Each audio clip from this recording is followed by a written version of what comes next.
819,000 Americans told their own government that they were Cherokee.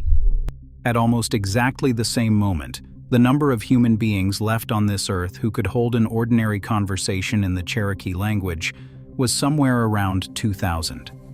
Both of those numbers are real. Same country, same decade, the same census forms, the same government offices, the same paperwork. 819,000 claims, 2,000 voices. I have been sitting with that gap for a long time now, and I want to tell you what's inside it. Because it is not the story I expected to find. And it is not the story the internet usually tells about it either. Here's where it starts, for most people. A kitchen, an older relative, maybe a photograph in a drawer somewhere, black and white, a woman with dark hair and a serious face, and her hands folded in her lap. And then the sentence. Your great-grandmother was Cherokee. You have probably heard some version of that sentence. If you haven't, someone you love has. It gets said at funerals and at Thanksgiving and in the car on the way home from somewhere. It gets said with a certain weight, like it's being handed over. And I want to be clear about something before we go one step further, because I've read a lot of writing on this subject, and most of it is cruel in a way that misses the entire point. I am not here to laugh at that sentence. That sentence was given to you by somebody who loved you. It came with a hand on your shoulder. It came attached to a feeling that you belonged to something older and deeper than your own small life. That is exactly why it matters what the sentence actually is. Because it turns out this story has a birthday. It has a place of origin. It can be traced, the way you'd trace a river back to a spring. And what's at the source of it is not what anybody expects. Let's start with the size of the thing. In the year 2000, 730,000 Americans wrote the word Cherokee on their census forms. 10 years later, that number had climbed past 800,000. And by the most recent count, more than 1.5 million people reported being at least part Cherokee. That makes Cherokee the most claimed native identity in the United States. Not one of the most. The most. By a distance that isn't even close. And it has been accelerating. In 1960, the number of Americans identifying as Native on the census was a small fraction of what it is today. Over the decades that followed, it multiplied several times over, and the very fastest growth of all came from people describing themselves as partly Native, which is not something birth rates are capable of doing. Populations don't grow like that. Populations grow by being born.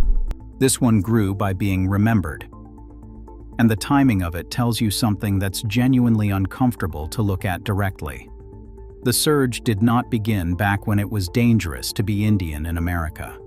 It began once it had stopped being dangerous and started being beautiful. Now here's the other side of the ledger. There are 3 federally recognized Cherokee nations on this planet. The Cherokee Nation, headquartered in Tahlequah, Oklahoma. The United Keetoowah Band, also in Oklahoma. And the Eastern Band, up in the mountains of western North Carolina. Add every single citizen of all 3 of them together, every enrolled person, worldwide, and you land somewhere under 500,000. So on one side of the line, 1.5 million people. On the other side, less than a third of that. Which means, roughly speaking, 1 million Americans are standing in a room that has nobody in it. And when I first ran into that gap, I did what I suspect most people do.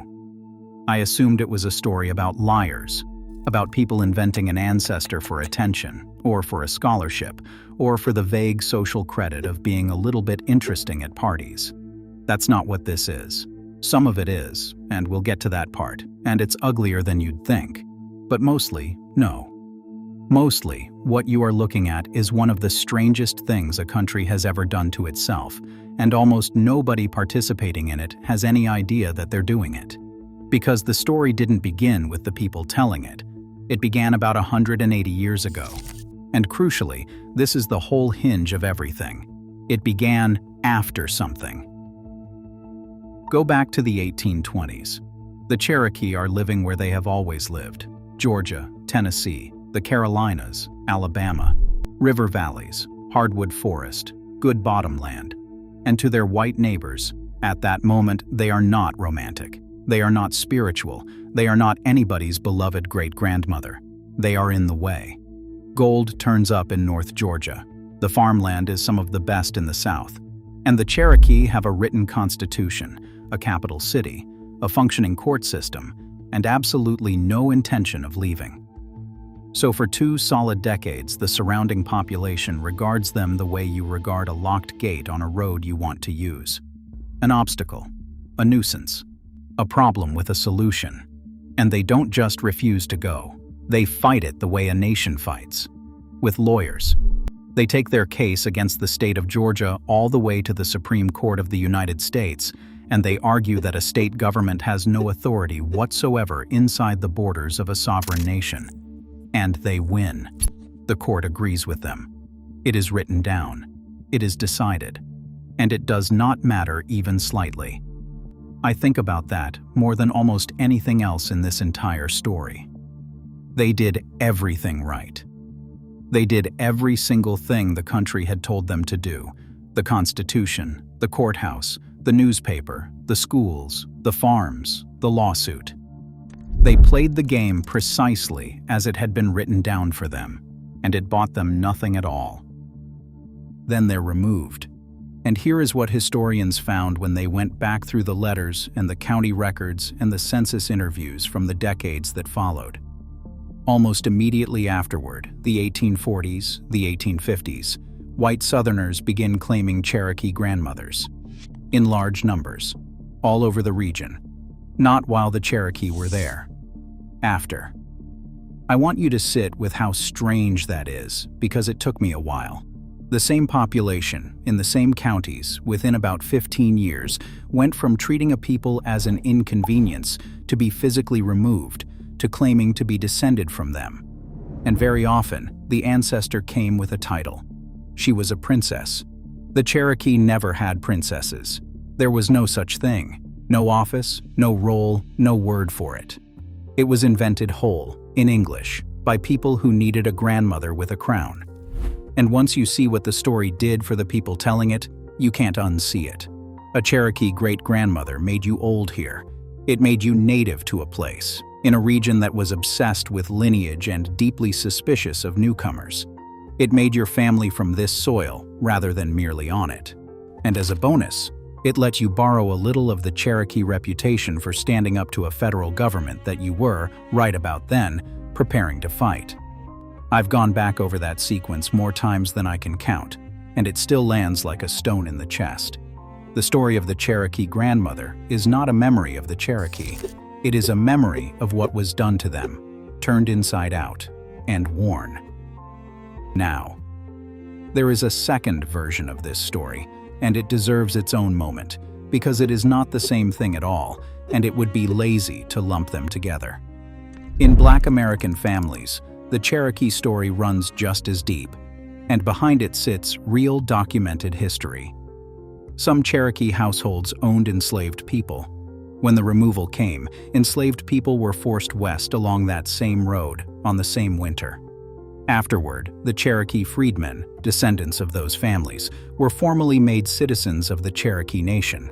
There was intermarriage, there was genuine kinship. But there was something else too, and it's the part that gets me. For a family whose paper trail was deliberately destroyed, whose surnames were changed at the whim of an owner, whose ancestors appear in the archive as line items in a property inventory, a Cherokee ancestor was sometimes the only available explanation for a face, a grandmother, a family resemblance that the records refused to account for. When your own history has been taken from you, you tell the story that fits the whole. So what we have here is a story that is almost never literally true and almost always emotionally true, which is a very hard thing for a culture to hold in both hands at once. And it brings us to the part I could not stop thinking about. If the story is what grew in the empty space, then we should probably talk about what made the space. May 1838. Federal troops and state militia move into the Cherokee Nation with orders to bring everyone out. About 16,000 people are taken from their homes. Families are given minutes to gather what they can carry. People are separated from each other in the confusion, and soldiers march them into stockades, wooden pens built for exactly this purpose, in the full heat of a southern summer. And behind them, before the column is even out of sight, looters walk into the empty houses and take what's left. Stop on that for 1 second, because it's easy to read straight past it. These were not abstractions. These were farms. There were dishes on the table and clothes folded in a chest and somebody's name carved into a doorframe. The people were walked out the front, and the neighbors came in the back. They stayed penned in those stockades through the summer. Crowding, standing water, dysentery. A great many of them died before the journey had even started, which is a sentence I had to read twice the first time, because it means people died waiting to be taken away from their own homes, within sight of them. Then, in the fall and into the winter, they walked. Roughly 1,200 miles. Picture the actual road, not a highway. Mud tracks churned to soup by hundreds of wagons ahead of you, ice in the ruts, no grazing left for the animals because the group in front already stripped it. 2 of the great rivers freeze over that January, and detachments of 1,000 people sit on the bank, waiting in the open for the ice to break. A missionary doctor who traveled the whole way with them estimated that more than 4,000 people died. Out of 16,000, nearly 1 in 5. There's a piece of testimony from a woman who was a small child on that road. Decades later, she remembered that she and the littlest ones were allowed to ride in a wagon, and that her mother, her father, and her older brother walked the entire distance beside it. And the thing she remembered most clearly, all those years on, was that there was a great deal of sickness, and that a great many small children died of whooping cough. That's the detail I can't put down, not the 4,000, the whooping cough. And now hold that against a census form, against a warm kitchen, a ballpoint pen, and a box. I don't say that to shame anybody. I genuinely don't. I say it because I think most people who have written that word on a form have never once been told what happened on the other end of it. Nobody handed them that part along with the photograph. Because here's the thing, not everyone went. Up in the mountains of western North Carolina, somewhere between 300 and 400 Cherokee people did not go. They went into the Smokies, and they stayed there.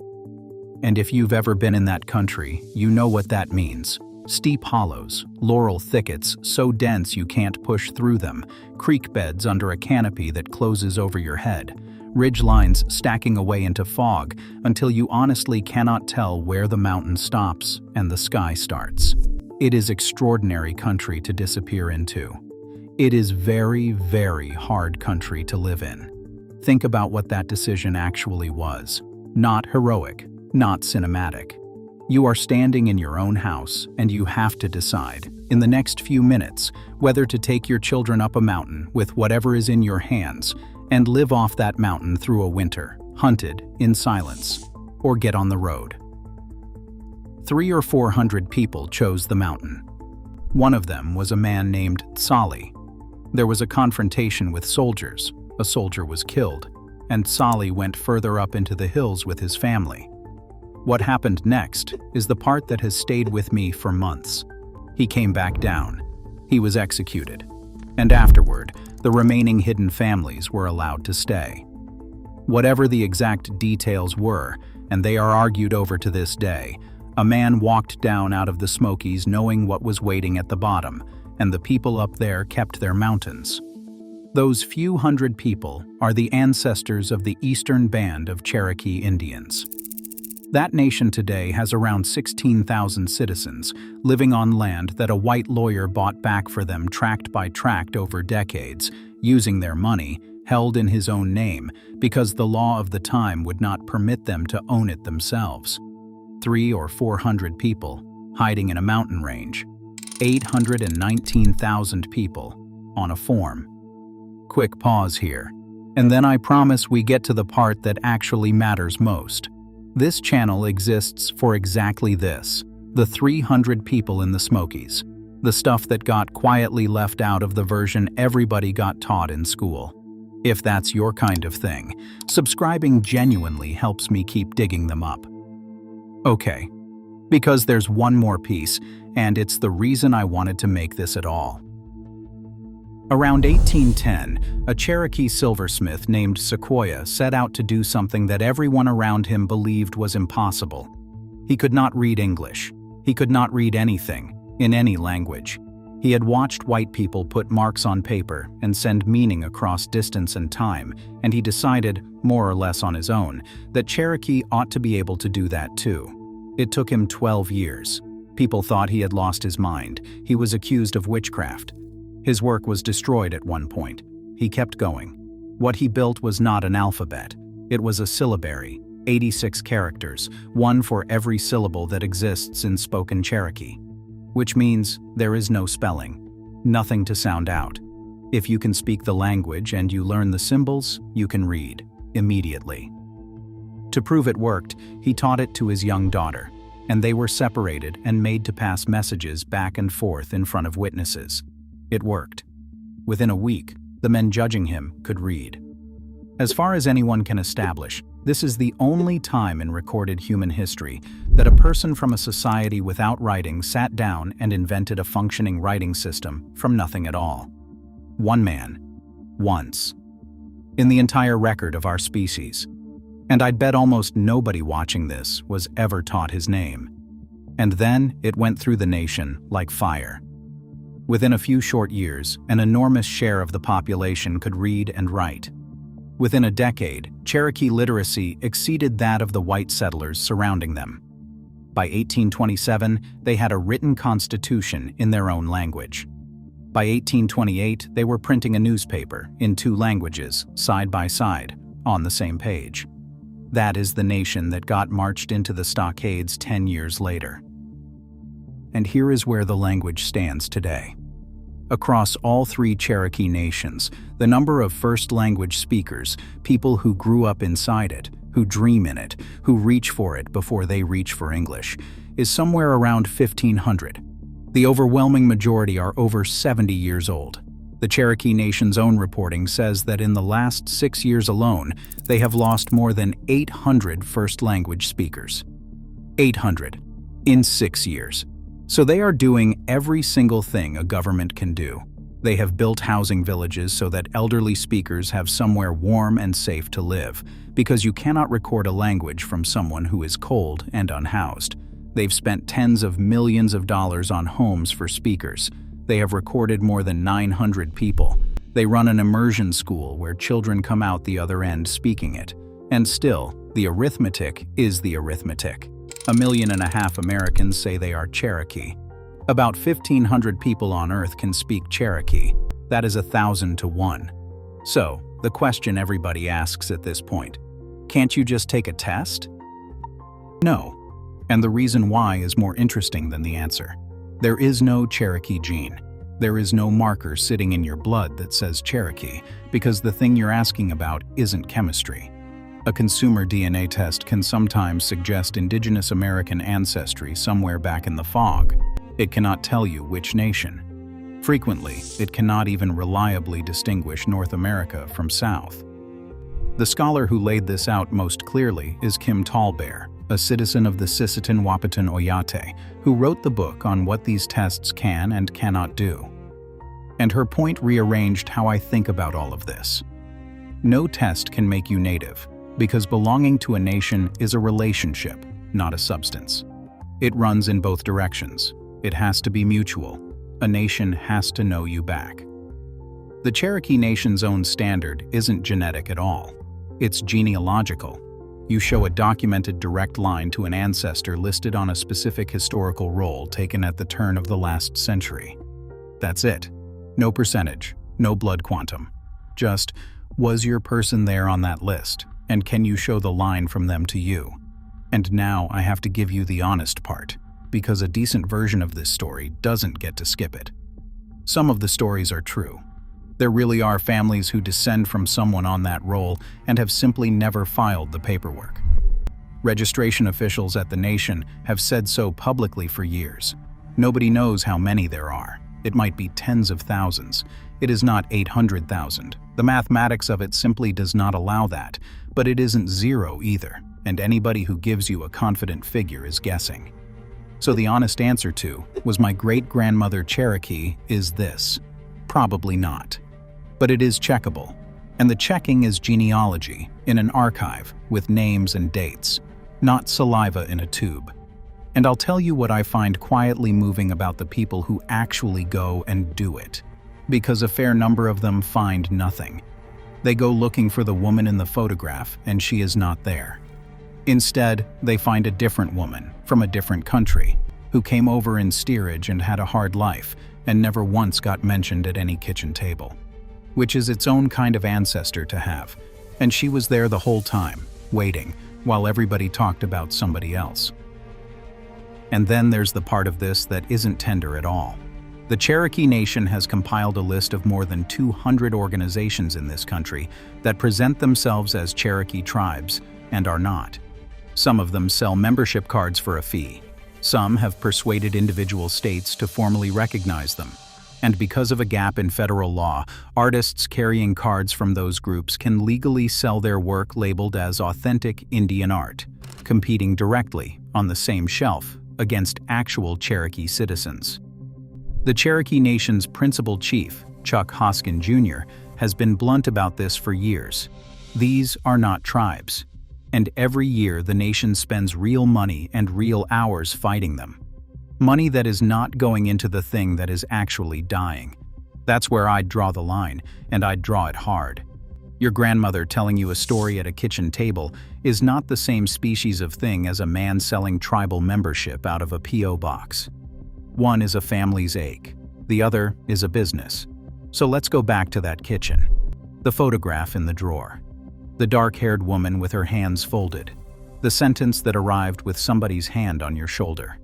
Here's what I think now, and it took me an embarrassingly long time to get here. That story was true. Just not about the Cherokee. It was true about the person who told it to you. It was true about a family that wanted, badly, to belong to a piece of ground. To be from somewhere instead of merely standing on it. In a country largely built by people who arrived, that hunger is close to universal, and it is not a shameful thing to feel. But the way America kept solving it was by reaching for the people it had removed. Because a ghost cannot say no. That's the whole mechanism, if you want it in one line. It has always been much easier to have a Cherokee great-grandmother than a Cherokee neighbor. And here's the part that changes everything. The reason I wanted you to sit through all of this. They are not ghosts. There is a Cherokee government with a constitution and a budget and elections and a health system. There is a newspaper that has been publishing since 1828, one of the oldest in America. There are children in a school in Oklahoma this morning doing their arithmetic in Cherokee. There are elders in North Carolina who will tell you the word for the way fog settles into a valley at dawn, and it is a better word than the one we have. You cannot inherit any of that, but you can learn it. You can go there. You can buy the art from the artist whose name is on it. You can read the newspaper. You can take a free language class the nation puts online for anybody who wants one. And yes, they really do that. And yes, you really are welcome to. You can put the story down, gently, the way you'd set down something that belonged to someone else, and pick up the real thing that was standing behind it the entire time. Because the ache underneath that story was never the problem. The ache is honest. Wanting to belong to a place is one of the oldest human feelings there is, and if you grew up in a country your family arrived in, you have probably felt it in your ribs without ever having a word for it. The problem was only ever where we went looking for the cure. Somewhere tonight, an elder is sitting in front of a microphone, being recorded. Because there are fewer than 1,500 of them left, and every hour of tape matters now. And 200 years ago, a man who could not read invented a way to write, specifically so that his people's words would outlive the people saying them.